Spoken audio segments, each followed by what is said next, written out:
अतिउष्णता आणि humid climate यामुळे fungal infection होण्याचे प्रमाण आपल्याला जास्त दिसते। तर ज्या व्यक्तींमध्ये वारंवार फंगल इन्फेक्शन होत असेल तर त्यांनी काय काळजी घ्यावी हे आपण आज जाणून घेऊ। ज्या व्यक्तींमध्ये फंगल इन्फेक्शन वारंवार होते त्यांनी दिवसातून 2 वेळा अंघोळ करावी। अंघोळीच्या पाण्यामध्ये निंबपत्र म्हणजे निंबाची पानं ही गरम पाण्यात टाकून मग त्याने अंघोळ करावी।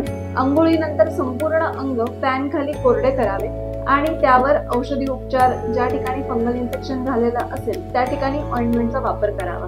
तसेच कपडे घालताना घट्ट आणि सिंथेटिक कपडे वापरण्यापेक्षा सुती आणि प्युअर कॉटनचे सैलसर असे कपडे वापरावे।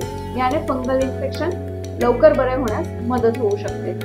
त्याचप्रमाणे डॉक्टरांचा सल्ला घ्यावा आणि व्यवस्थित त्यावर पूर्णपणे स्किन नॉर्मल होईपर्यंत उपचार करणे आवश्यक आहे।